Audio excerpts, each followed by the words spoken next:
We've got our participants pouring in. Welcome, everyone. On behalf of the Urban Reform Institute, Cicero Institute, and the Breakthrough Institute, it's my pleasure to welcome you to this webinar where we're going to hear the case for suburbia, the notion that the expansion of American suburbs is good economics, environmental benefits, and social benefits. We have a distinguished panel. I'm a fan of these folks, and it's my pleasure to briefly introduce them here. But let me start by saying that my name is Brandon Fuller. I'm the Vice President of Research at the Manhattan Institute, and I'll be today's moderator. So I'm going to start with Joel. Joel Kotkin is the Executive Director of the Houston-based Urban Reform Institute and a Presidential Fellow in Urban Futures at Chapman University. Kotkin is also a Washington Fellow at the Claremont Institute and, importantly, from my perspective, a contributing editor at the Manhattan Institute's City Journal. Moving on to Jennifer Hernandez. She practices land use and environmental law, leading Holland and Knight's West Coast Land Use and Environmental Group from the San Francisco and Los Angeles offices. Jennifer is the real practitioner here on this call. So she's got a deep understanding of the substance involved in these issues, but she's also done a lot to get her hands dirty on some important things. So she's been recognized as California Lawyer of the Year, earned for her work on a major conservation agreement. She's received numerous civil rights awards for her work overcoming environmentalist opposition to housing developments that are supported by minority communities. Jennifer was part of the 2021 class of senior fellows at the Breakthrough Institute, one of our co-sponsors today, and she's now a board member there at Breakthrough. So welcome, Jennifer. It's nice to see you again. Wendell Cox is principal of Demographia, an international public policy firm. He's also a founding senior fellow at Urban Reform Institute and a senior fellow with the Frontier Center for Public Policy in Winnipeg. I got to know Wendell's work through a couple of urban planners, Sally Angel and Alain Berteau at NYU years ago. And I gather that through URI, Wendell has just released his latest annual housing affordability survey, which is a must read from my perspective. So if you have not had the pleasure of looking that over, I encourage you to do so. I take it you can find that on the Urban Reform Institute's website. So welcome, Wendell. Glad to have you here. And then finally, Judge Glock is the Senior Director of Policy and Research at the Cicero Institute. They're a think tank based in Austin, Texas. His work focuses on local government, housing, finance, and transportation. He's part of the current 2022 class of senior fellows at Breakthrough. And he was formerly a visiting professor of economics at West Virginia University. Like Joel, Judge is a contributing editor to City Journal, my favorite urban policy and culture magazine at the Manhattan Institute. So welcome, everyone. What we're going to do to kick things off is ask Joel and Wendell to give us a rundown of their recent and fascinating report from the Urban Reform Institute called Next American Cities. And then we'll turn it over to Judge and Jennifer to offer their thoughts and response. So Joel, take it away. Well, thank you. First of all, it's great to be here, and I appreciate Breakthrough and Cicero working with us on this. Our report is basically it's about the future, but it also has a base in the past.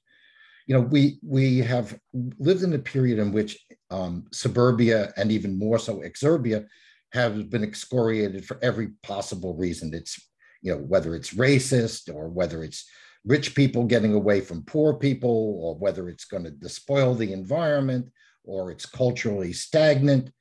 And by the way, this has only been going on for about 70 years.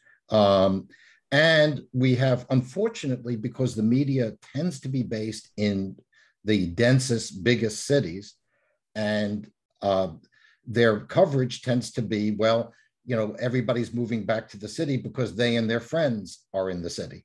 The reality is, and Wendell will show you the numbers, a vast majority of Americans are voting with their feet and they're moving to suburbs and exurbs. But there's also, I think, a very almost future-oriented thing that is happening in the suburbs today. The suburbs have always played an important role as a place for the middle class to raise families. But what I think we're seeing now is a new kind of suburbia, which is much more sustainable, much more environmentally friendly.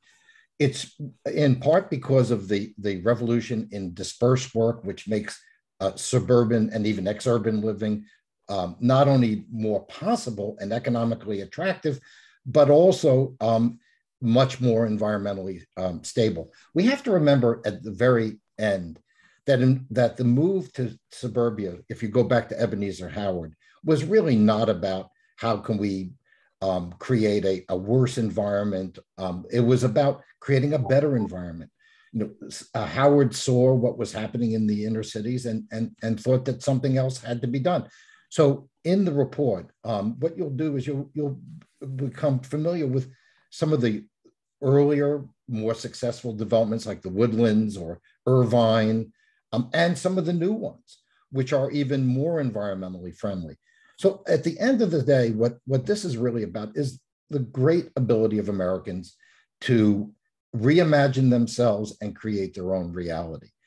I think our media and economic and political establishment, large parts of it, want to force everybody, frog march them into little apartments and pay a huge amount of their money in rent and never own anything. I think Americans don't want that generally. They're looking for something else. And those Americans, by the way, are not predominantly white, as Wendell can show you. The vast majority of the growth in suburbia has been people of color. So I think what we're really talking about is not something that is, we're not defending the past, we're creating the future. And America has always created its future on its frontier. And right now, the suburban and exurban development is the American frontier. So I think if you see the numbers from Wendell, it's so overwhelming that only a media magnet could ignore it. Wendell? Okay, Charles, you have the slide. We'll get going here quickly. Well, I'll start anyway. I find it sort of, I think that the choice of the title for the seminar is really interesting. The case for suburbia, actually the compelling case for suburbia is made by the fact that more than 90% of the growth in the major metropolitan areas in the United States since World War II has been in the suburbs. A lot of people, including a lot of urban planners, don't understand this, but it's very clear.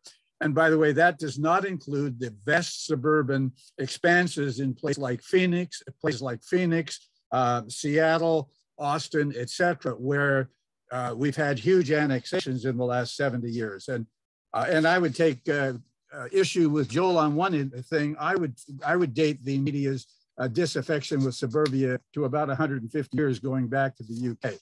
But in any event, on slide one, you see, however, and I'm going to talk now about more recent data, and of course, the remote work movement and so on. What you see here is net domestic migration in the last 10 years. Now, net domestic migration is the balance of people moving from one county in the country to another.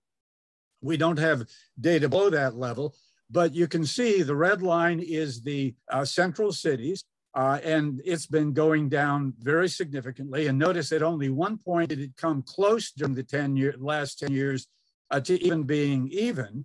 That's despite the fact that the whole media and the planning establishment was trying to sell a narrative of a back to the city movement, and the suburbs have been growing pretty rapidly.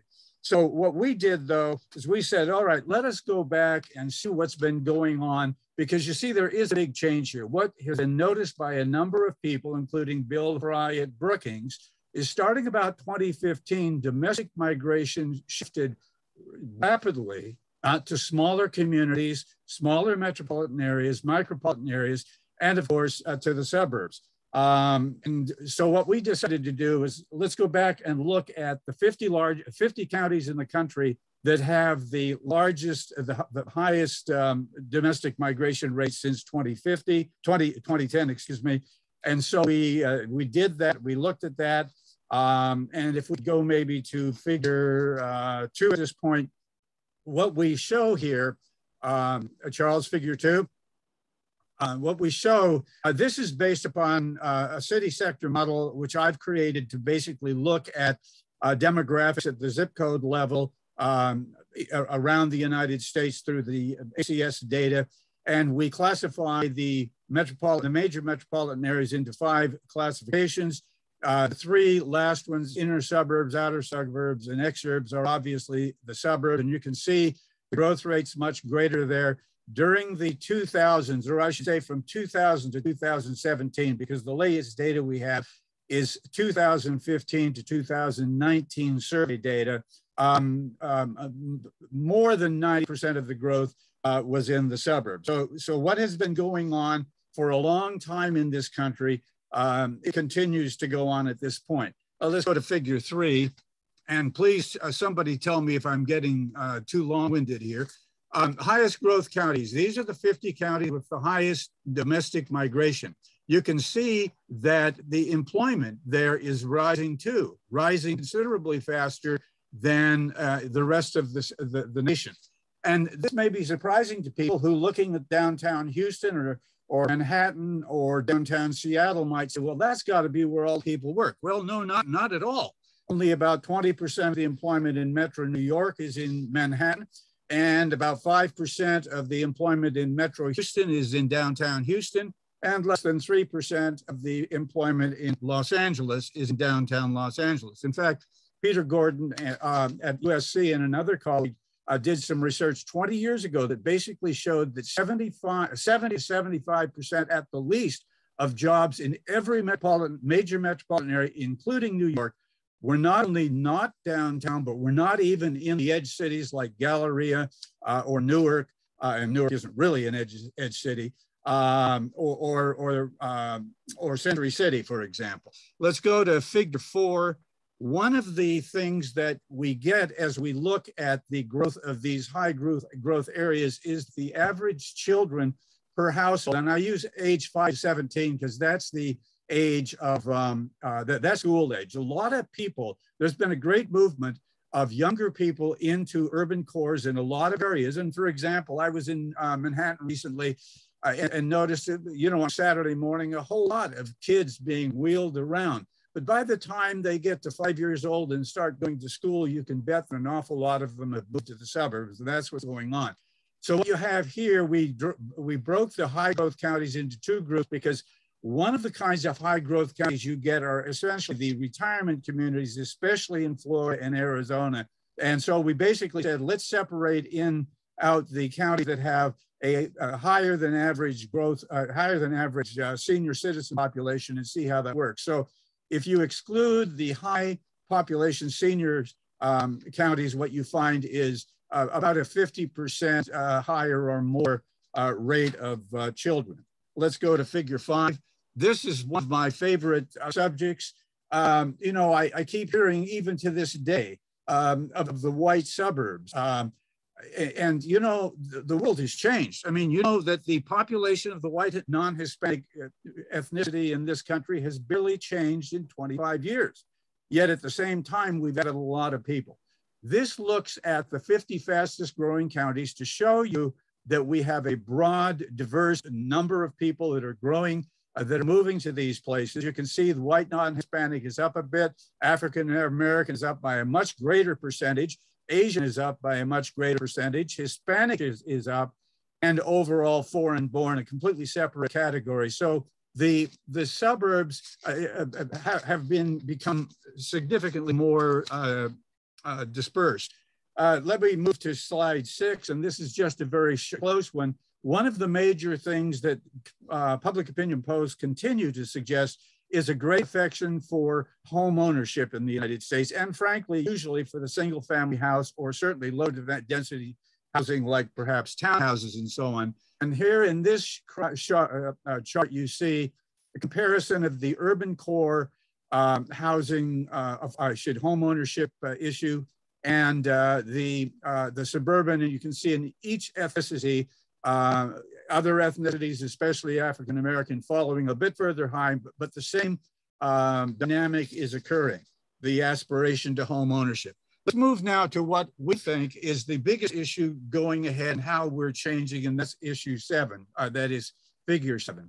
Remote work. It has been unbelievable, the numbers that have come out from a number of sources like Bloom at Stanford and the work that the Wall Street Journal has done with respect to postal forwarding addresses and so on. And what's happened is a lot of people having the experience, having the opportunity to work at home, and thank God we did. Can you imagine what kind of a recession we would have had if remote working hadn't saved us during the pandemic? Well, a lot of people only want to work 3 days per week. People are moving to the edge of metropolitan areas and beyond. There are really sort of, I think, two classifications of these people. One is those who are going to become the hybrid workforce, the 2, 3, 4 day per week workers, and they need to be fairly close. I mean, you're not going to go moving to Boston if you live in Houston and work in Houston for 3 days a week, but you might well move to Conroe or even to Corpus Christi. Then again, we find other research that suggests that for people that are changing essentially to full-time remote work, as long as they can get to the office in 2 hours, that's enough because they're probably not going to the office more than once a month. A Wall Street Journal article, I think it was last month, basically suggested that a number of firms are looking beyond the hybrid model to suggest that a lot of their employees will simply be getting together at company-sponsored quarterly or weekly meetings. So that is changing. It is happening.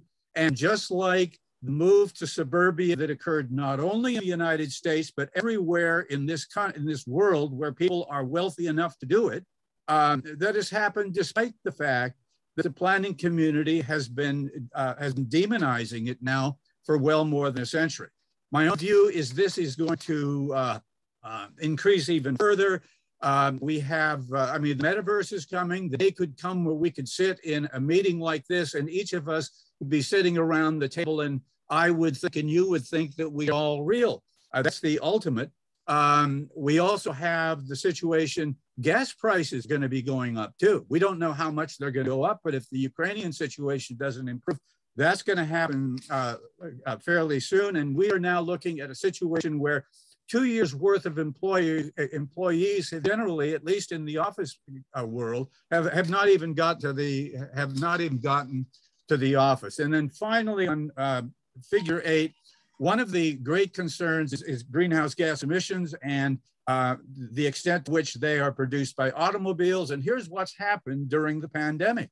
We have seen the traffic congestion and greenhouse gas tons from congestion decline essentially to 1995 levels. Now, my own view is this is just the start. One shouldn't think, we may very well see as the reopening takes place, that working at home will drop a bit.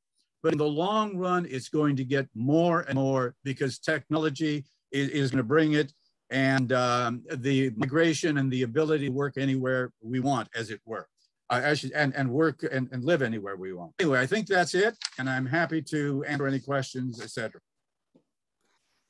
Thank you, Joel and Wendell. So what I'd like to do now is turn it over to our other panelists. I can start with Jennifer, start with you, just offer thoughts, reactions, anything you'd like.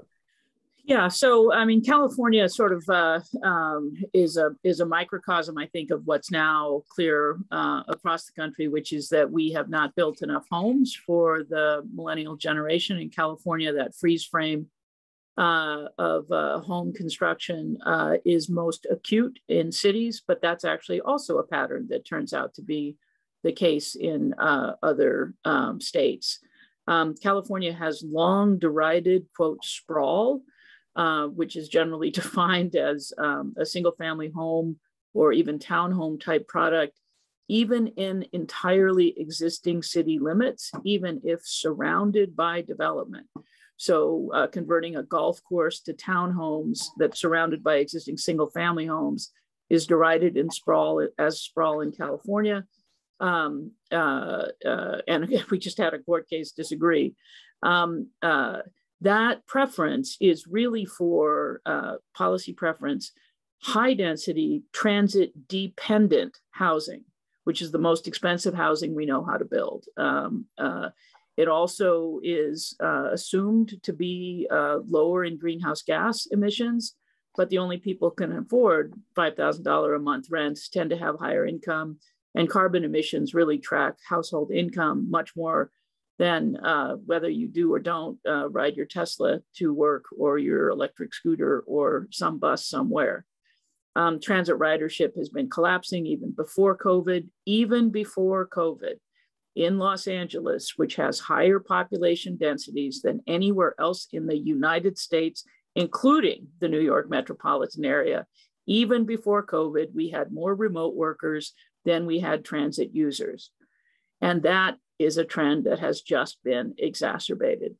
I also just want to briefly note that there's a new SCAG Caltrans data set out there that really confirms what we all believe to be true about COVID, or about remote work, which is it doesn't work at all for people who need to be on the job in order to be paid. These are essential workers. They tend to be more middle or lower income workers.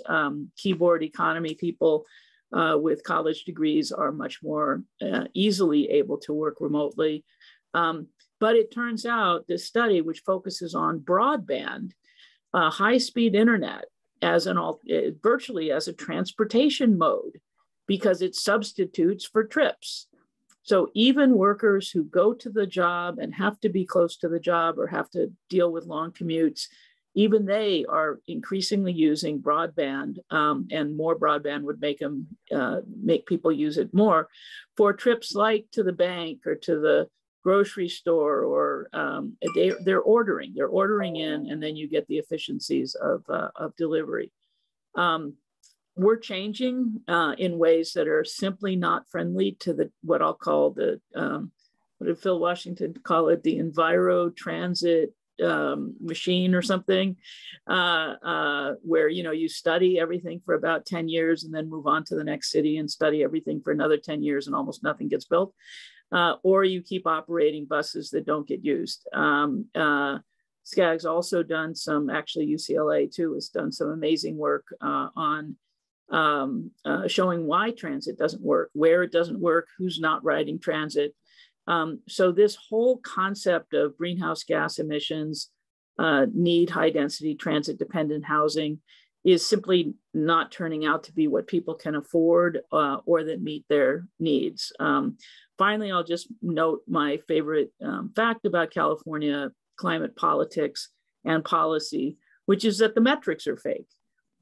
We can build wood-framed, lower-cost homes, even higher density, 2, 3, 4-story, for far less carbon than we can build huge steel-framed, elevator sealed with massive HVAC systems and whatnot. And Judge Block has done a terrific article on that, and I'll now turn it over, I think, to him, if that's okay, Brandon.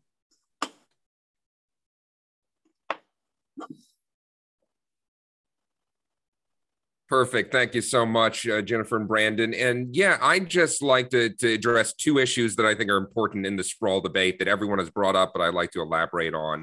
The first is the issue of whether or not sprawl is a result of policy or preference. I have participated with YIMBYs and agree that in a large part there needs to be more development in many of America's urban centers, but there's an argument among many YIMBYs, yes, in my backyard advocates, that sprawl itself is mainly a result of policy that is, quote, forcing Americans to live in distant suburbs as opposed to being a result of the preference of Americans. Wendell Ollie brought up one of the major problems with this, that sprawl does seem to be an international result of development and increasing wealth, that cities all around the globe have become increasingly more sprawling as they've got wealthier. I mentioned in my article that Jennifer already mentioned, Sprawl is Good in the Breakthrough Journal, that cities like Paris have decreased their density by half in the last 50 years, and they've increased their vehicle miles traveled by car by about 2 times. This is pretty much the trend we've seen all around the world, everywhere.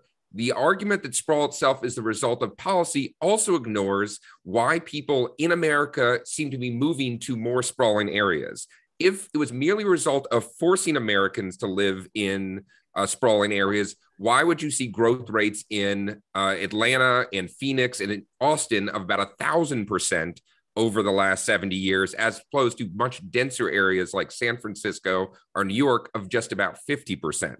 clearly Americans are moving with their feet to more sprawling metropolitan areas. And finally, on that front, I'd be happy to elaborate. A lot of the arguments that say the subsidies for highways are the Federal Housing Administration subsidies for single family homes actually aren't borne out by the facts. Subsidies for transit are much greater, and as other people have mentioned, have grown during the pandemic and will continue to grow during the course of the next 20 years than the subsidies to highways. And in fact, the government has spent a lot of money subsidizing dense downtown development relative to development on the outskirts. So the results of sprawl mainly seems to be driven by American preferences and global preferences for more space and more single family living. And I'll just briefly mention the environmental aspects too. One of the most common arguments against sprawl today is that it is environmentally destructive. It's contributing to global greenhouse gas emissions and so forth. One of the first things I would emphasize is there is a near universal consensus among economists, environmentalists, and other people who have studied this issue that there is worse local air quality for denser areas. I mentioned in my article, National Bureau of Economic Research report that showed there are dozens of more deaths from local air quality issues in denser metropolitan areas purely because of density than there are more sprawling ones, simply because local emissions such as nitrous oxide, sulfur dioxide, and others tend to be more concentrated in dense areas than in sprawling ones. So they don't have as much space to spread out, and so they have more effects on humans' lungs and eyes and respiratory systems. Other areas like heat sinks.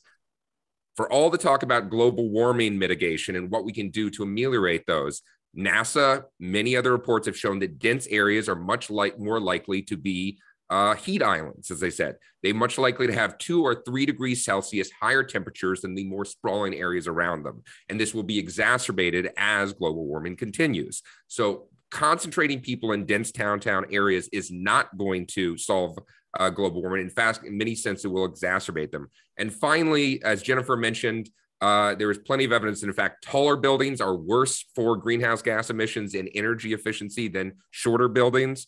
A report I cited showed that every per square foot energy usage in these taller buildings is about 3% higher than in shorter ones. You need HVAC systems to transport air up them. Elevators use energy. There's increasing common areas that use up space that have to be heated, cooled, and lit, but don't contribute to anyone's living space. So all of those things make taller buildings actually more likely to have an impact on the environment than these smaller wood framed buildings that can actually be a carbon sink, as opposed to these large steel and concrete structures that use lots of CO2 intensive materials. And because I'm hoping for a good conversation, looking forward to opening up there, and yeah, happy to talk about all these issues and others further. Excellent. Thanks, everyone. So I'll kick things off. That we can kind of consider this the Q&A phase, but I'll be the first questioner. One thing that the report deals with, the Next American Cities report deals with, I think Tori Gaddis there at URI has a sidebar on these MUDs in Texas. So I'm wondering if Joel or Wendell, you can describe what this is. And I want to put it in the broader context of a question, which is, are there sort of right and wrong ways to think about suburban expansion? And remember, Solly Angel's work in the international context is all about getting cities to acknowledge they're going to grow richer, people are going to demand more space, and they will inevitably expand. As Judge mentioned, this is just proven again and again throughout history. Incomes rise, transportation technologies improve, cities grow outward.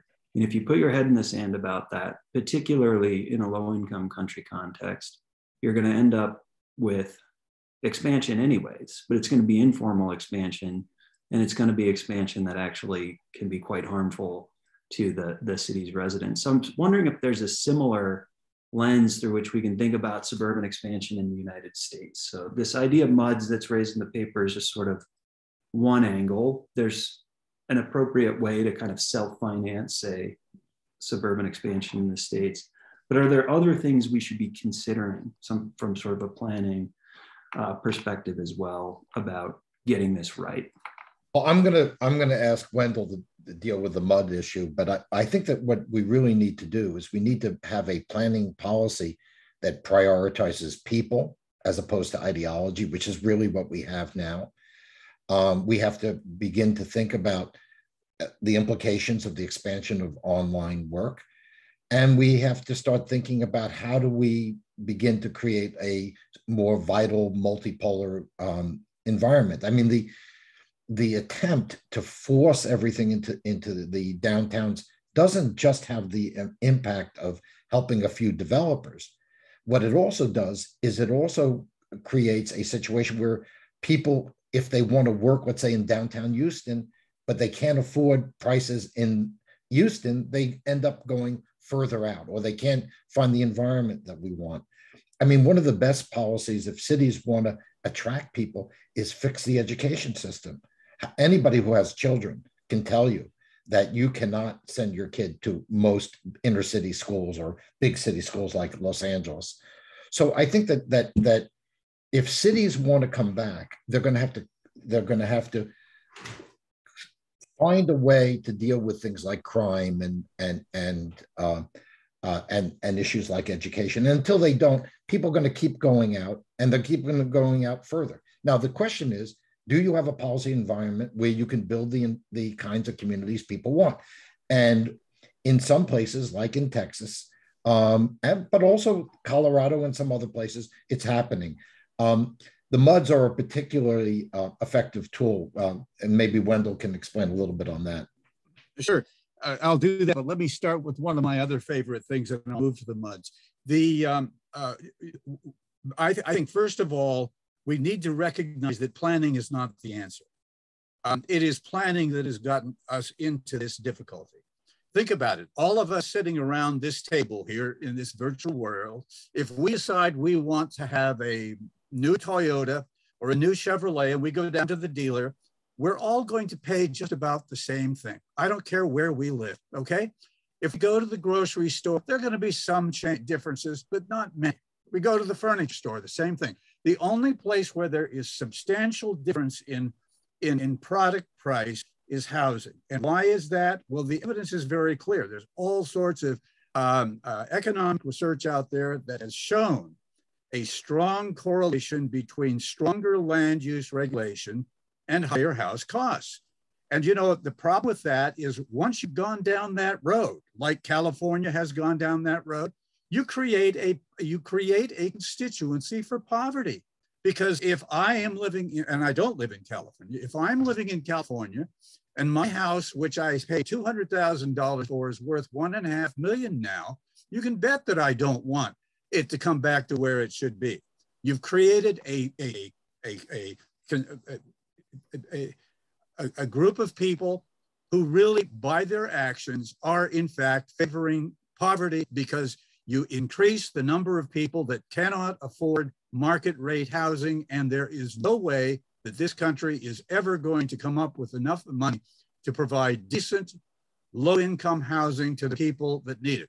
And so the basic point is we need to think about moving back to the market and not going further thinking some new planning initiative is going to help us, unless it's to dismantle some of what we've done. Now, with respect to MUDs, though, these are municipal utility districts under Texas law. They're also done in Colorado, and they've been used effectively in both places, and there may be some others. Essentially what they do in Texas, what happened is they really started in Houston, where the city of Houston decided that it really could not pay for the cost of sprawl without imposing those costs on on its citizens. And so the development community got together and they figured out a way where the private developers could go create communities, issue bonds for infrastructure and so on. Down the road, the cities could annex them in and take over the debt. But for the most part, that hasn't happened. And it's been a marvelous thing, because one of the big things that you will hear out of the planning community is that the costs of sprawl cannot be afforded. Well, you know what? The costs of sprawl have actually been quite well afforded all over this country, as the growth of suburbia has shown. But in many cases, one has to wonder, and some have formally, whether it isn't an excuse to keep us from expanding our cities. But the basic point is, in Texas, what they have done is I said, okay, you cities, you don't want to sprawl, that's just fine. We've got ways to provide what people want over here. And it's really an innovative thing, and it's been very successful. Thank you, Wendell. I'll ask another question, then I'll encourage folks who are listening in. We can put questions in the chat. Also, you can try the hand raise function, and I might be able to pull you in that way as well. But I wanted to put a question to Jennifer and Judge. So Judge, you mentioned the YIMBY movement, which has been relatively successful in California. And I know both you and Jennifer are in contact with folks who are driving some of that work. Now, I think it's what's convincing here is that this idea that sort of strictly climate-driven urban planning is a bit fraught, right? So this idea of transit-oriented development and so forth. But I want to think about it, say, through the lens of housing abundance. And there I wonder, in a place like California, what the opportunities are for coalition building around housing abundance. So we're both talking about outward suburban expansion, and then potentially also lifting constraints to development in some of California's bigger cities as well. Do you see opportunities there? Do you see this as a wise approach? What's your reaction on that front? Because I gather many of the people that are at the core of the YIMBY movement in California, who are going to be overwhelmingly progressive in political orientation, will have trouble swallowing this idea that we should be aggressively advancing suburban development. So I wonder what the opportunity is there for coalition building. Yeah, so, you go ahead, Jennifer. Yeah. Okay. So I want to make just two quick points. Is the convergence of the climate emergency with the complete dismissal of, quote, sprawl development are 100% in the sort of YIMBY movement. But for the climate emergency, maybe there'd be an interest. I don't know. But to deal with less dense development without dealing with climate is a political impossibility in California, and touching climate is a very controversial issue. It does require nothing more than bringing kind of normal critical thinking. Nobody's a climate denier. Nobody suggests that we don't have to do a lot to deal with climate, but we got rid of 98% of tailpipe emissions under the Clean Air Act to reduce smog. We know how to deal with stuff once we decide to really deal with it. When we're, defending fake math, like not looking at the real climate implications of building tall buildings, then there's no bridging it. So we're going to need to bring some attention to climate. On the sprawl issue, master plan communities can be incredibly climate efficient. Why do I say that? Because I know these communities, and because I know that we have moved away from the Levittown true sprawl of unending tracts of single family homes where you can't even drive or ride a bike to an elementary school, to now returning to a village concept where we've got villages that have schools and community centers and service retail, and we have a little higher densities there. And those are great for young people or for even old people. And then as the circle spreads out from the village core, there is less dense housing with more private backyard space and more amenitized space. And then there's another village. So we know how to design for lower greenhouse gas emission patterns in master plan communities. And we've confirmed that with lots of different studies by lots of different public agencies. And still, just like with climate, there's this 100% no, we need high density transit dependent villages. I'm really a little discouraged, frankly, that the YIMBYs are currently not as open to just looking at both of those assumptions as they should if their goal was housing. One more thing, and is really a demographic thing, we're aging into a new group of YIMBYs, but home ownership was generally kind of dismissed. I mean, when you think about people in their late 20s, early 30s who want to live in cities and be part of vibrant communities as they define them without kids who are school age, rent's okay, but rents are too high. And that's really kind of defined the YIMBY movement, which has moved a little bit, in my personal view, a little bit too closely to socialized housing, which I am beyond skeptical about funding. It's not just Wendell's point that it's not what the US has done typically.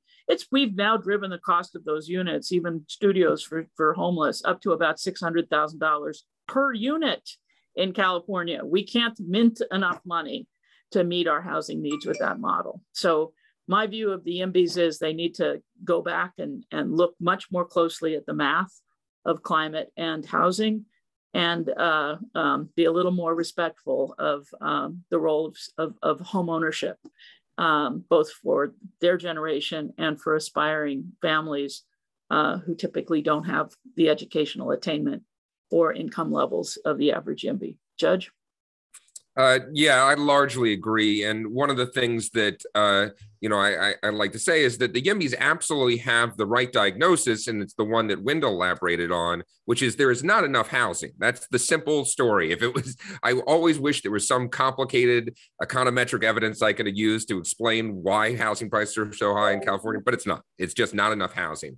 But then they seem to be, the cure they want to impose doesn't seem to match the actual symptoms of the areas with the very high housing. You hear from the YIMBY movement a lot of argument about the perils of single family zoning and the problems with single family home ownership, again, supposedly forced by the government, this policy of single family zoning. And yet in California, you have, as Jennifer already mentioned, the densest cities in America by most metrics. San Francisco and LA, by some metrics, are the second or third densest cities in the country. Sacramento and San Diego aren't far behind.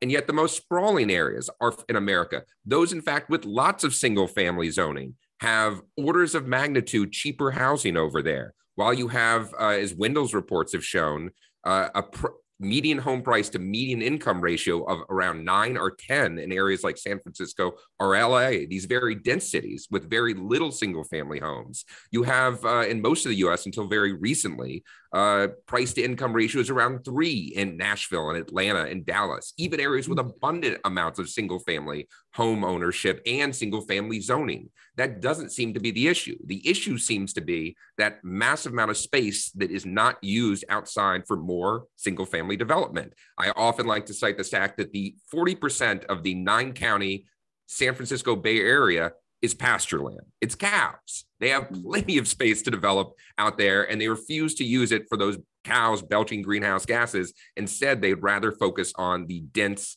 steel structured buildings going downtown. Again, I think there should be more of that sort of development, but that's not going to cure the problem. And I saw in the chat, one person, Matthew Adams, raised, what are the cost of suburban versus urban development?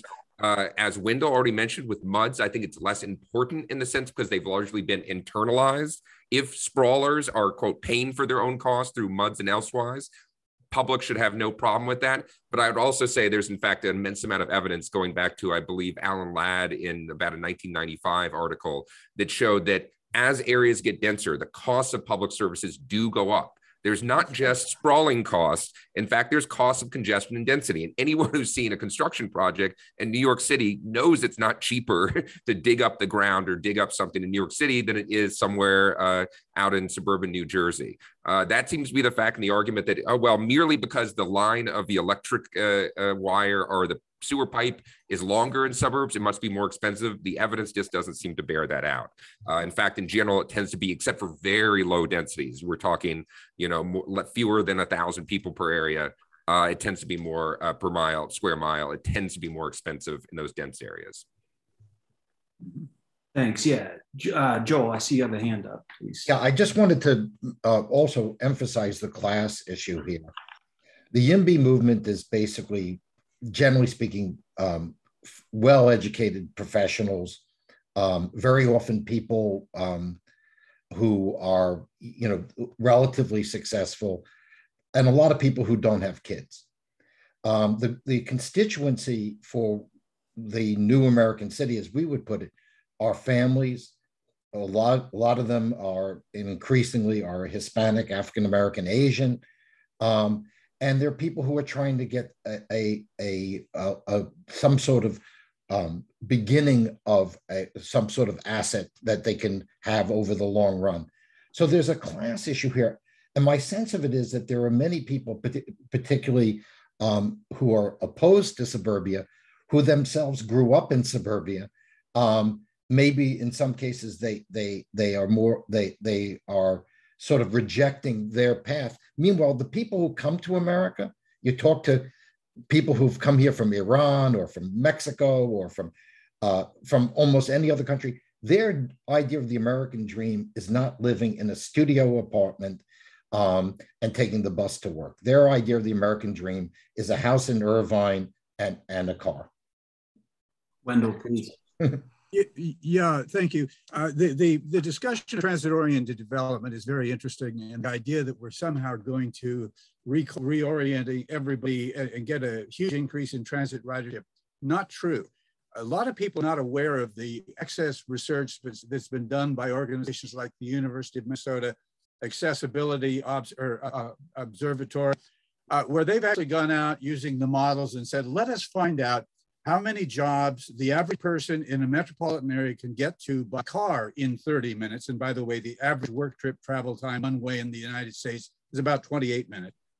And how many jobs can they get to in the 50 largest metropolitan areas by transit? No metropolitan area exceeds 4% in transit. Generally, 55 times as many jobs can be accessed by car as by transit.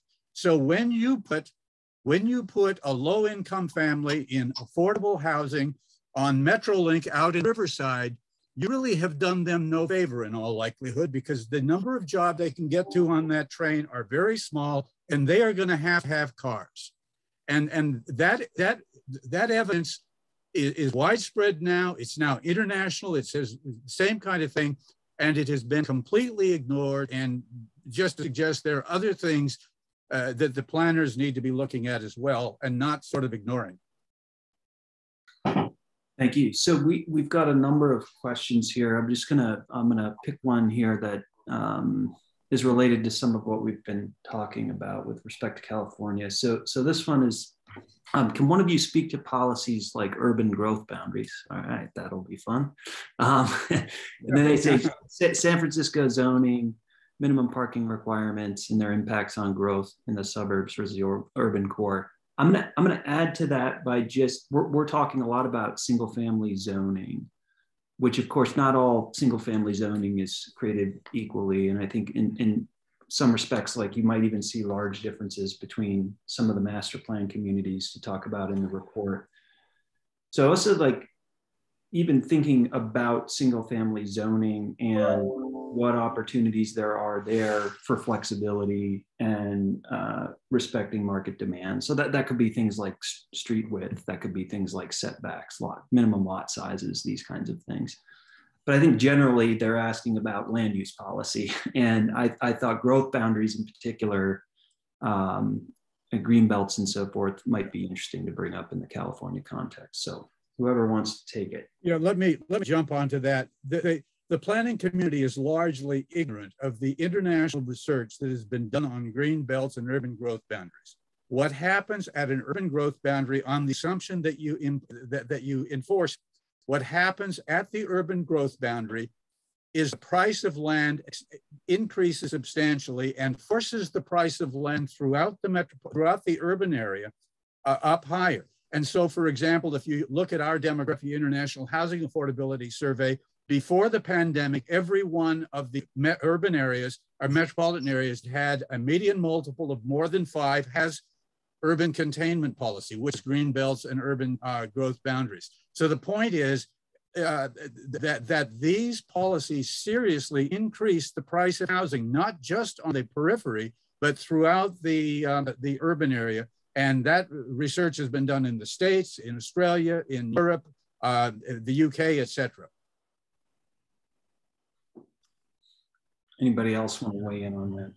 Yeah, so this issue of let's save the land closest to San Francisco for cows has been advanced most aggressively by Marin, which is California's whitest and wealthiest county by far.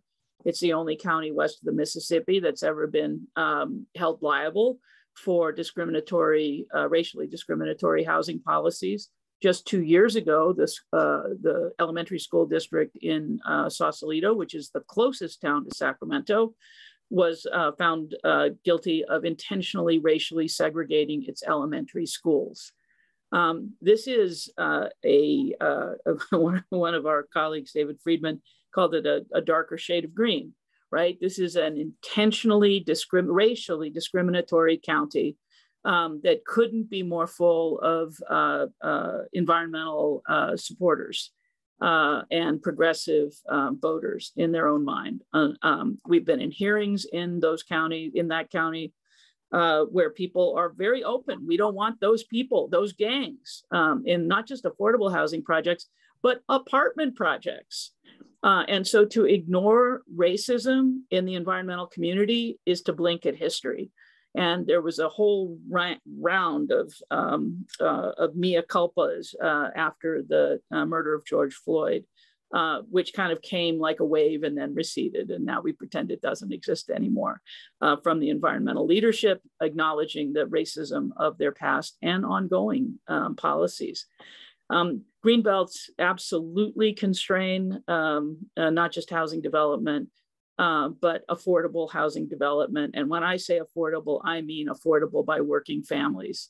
It should not be the case that teachers, cops, and nurses need to have, quote, affordable housing. But that's how upside down our economics have gotten. Unions have played a role in this. They played a role, frankly, in a political alliance with the environmental community that has made it possible for California to be priced out of union household membership affordability. And that's I just want to add one study we did, which we found that not one unionized construction worker in California could afford a median priced new house anywhere in the coastal counties. So the people who you would ask to build this stuff can't even afford to live there. So how this manages to become progressivism is beyond my comprehension. Yeah, so and following up on the Greenbelt point, just one follow-on question. In the report, for some of these fast-growing counties where we're seeing exurban and suburban development, one of the key amenities that they're providing is green space and trails, right? So we just want to kind of distinguish between this idea of a constraining boundary on the one hand and planning for parks, parklets, and open space on the other. Irvine's at least 1/3 park. The green belts we're talking about surround cities, like they surround London and have tripled the cost of housing over 50 years. Go to Paris, on the other hand, and you have wedges that they've taken out from the city, green wedges that radiate from the city. Nothing wrong with that. You still allow the land prices to go as the development goes further out. Green belts are just and urban growth boundaries. I mean, the state of Oregon has made all of the state, except for about 2% of the land, essentially a green space. And it is pretty green there, but it surely has not done anything good for housing up there. So I know we're coming up on our hour, so I do want to recognize that. Jennifer, you may have to jump. There's a couple more questions I might field here from the chat for you all, if you have a couple minutes to stick around. So one, I'll paraphrase a bit. So actually, I think URI just published a piece by Alain Berteau on the kind of picking apart this notion of the 15-minute city. So the question I want to focus on is kind of asking about, well, we're talking about work from home, we're talking about broadband. What of this notion of localizing jobs? So better pairing jobs and residences. And I think what you're saying is quite different from that, right? We're talking about the dispersal of jobs over time. We don't have a monocentric city model that's dominant anymore. We don't even have a polycentric city model that's dominant for job centers.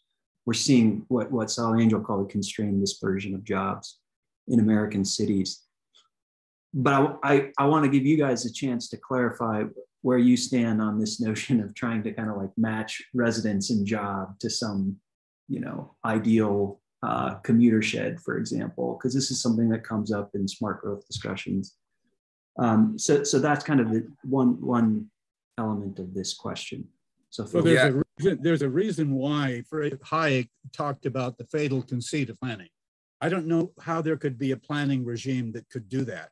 You know, if a job is close enough to get to, and that's called a labor market in the metropolitan area, and that's including remote work, people are going to go there if they choose to. It is just it has never worked anywhere, and it is never going to work here. And I would really encourage anybody that wants to get into this, to look at Alan Bertot's work. He's been really great on this. Yeah, and I just add kind of to that point. If you look at places where they have done this, such as I think the Stadtbau in Sweden and others, where they said, we'll have almost an exact match of jobs to individuals in the individual kind of villages we're creating out of the metropolitan area. And in the end, only about 15 to 20% of the people actually work in the jobs in their own Stadtbau, in their local area, because, as Wendell pointed out, literally the entire point of having a city is that you have access to a large number of different jobs and amenities. That's it. Otherwise, we could all live far away, and you might as well live, in a tiny village in southern Illinois as Chicago if you're only going to have a limited access to other jobs and amenities. The reason people live in these big areas is to precisely increase their number of options of jobs and amenities, and travel. That means traveling greater distances, which especially that means travel by car. As Wendell said, University of Minnesota and elsewhere have shown the only way to have large amounts of accessibility, in a sense, to have a large city, is to have cars. Otherwise, we're going to retreat into these sort of walking cities of the 17th century that aren't offering all the great things large modern cities are offering. Let me add one thing that I should have added. Remember, this has been tried on a national basis. Remember housing in China. Remember that people had their housing provided by their employer, and they threw that whole thing out and privatized the entire housing stock. And they've actually been very successful, though they had terrible affordability problems. Thank you. So let me put one more question out there. So this is, I'll just read the question here. So a lot of aging suburbs have major housing upkeep issues. Alongside this, poverty is increasing in the suburbs while social services aren't keeping up. How are you seeing this adequately addressed? So I guess this to me raises a question, which is, are we seeing problems with aging suburbs and, say, aging suburban infrastructure? Are there challenges there? And if so, what's the solution? Or perhaps even to think about this relative to, say, similar challenges in urban cores. Well, I guess I can start. I mean, basically, you definitely have poverty in certain suburban areas, although the poverty rate in the cities is considerably higher. So the problem of poverty is much bigger than people moving to the suburbs and creating poverty. What I think, we do have a problem, which is that we are spending a fortune in our infrastructure on things that people don't use, and we're not spending money on the things people do use. I can tell you, I teach at Chapman University. We're in a beautiful old late 19th, early 20th century town of Orange. You would think it would be a place filled with people with transit. In reality, almost everybody drives, and the buses are empty. I mean, at 5 o'clock in the afternoon, or if you can look at the trains, that's not what people are having. So what I think we need to do is just think about, if we're going to spend on infrastructure, why don't we spend on the infrastructure that people can use? And then if we can figure out ways to make that more environmentally friendly, that's great. But the fact that we pour billions and billions and billions of dollars into things that we that people don't use, maybe we should direct that into, and I do think that there are many very troubled suburbs in this country, and usually older suburbs, and we ought to think about how to deal with their issues and invest in those communities, because that's where large parts of particularly the minority population are going. And to add to that, the story about the increasing poverty in the suburbs is true, but it basically relies on ignoring the fact that the suburbs themselves are growing much quicker in all sorts of population. So this has been a hardy perennial sort of news story for about 3 decades now. Suburbs, poverty is growing in the suburbs, et cetera. But if you look at the rate, which the pure rate of poverty, it's about 22% in the center cities and about 9% in the suburbs. That rate, that divergence between those two areas hasn't changed that much. What has changed is just more people in general are moving to the suburbs. So of course you have more sorts of all different sorts of people in the suburbs. But that also gets to the point of those who are arguing, well, the suburbs are sort of blocking out low income individuals. Well, that's not true either, because even if you're below the poverty line, you've been moving out. You had a chance to move out to the suburbs as well in America, precisely because, especially in those lower cost areas, they've opened up more affordable housing, actually affordable housing, as Jennifer would put it, not the fake subsidized kind in those suburban areas. But, you know, the real concentrated poverty continues to be in the center city. And, you know, going back to Ed Glazer and other research, a lot of that has to do with the concentration of transit there and social services and other things, not because somehow the suburbs are, you know, the center city either creates part of the suburbs themselves create poverty. It's just a, you know, a longstanding divergence we've had in American cities. Excellent. Well, thank you very much to everyone who's tuned in for the webinar. I believe this is recorded, so I assume this will go up on the host sites as well. Thank you, gentlemen, for including me in this conversation. Lots more to talk about on this issue, so maybe for another time. But for now, I'll say goodbye and sign off. Thank you all. Thank you. Thank you all. Appreciate it.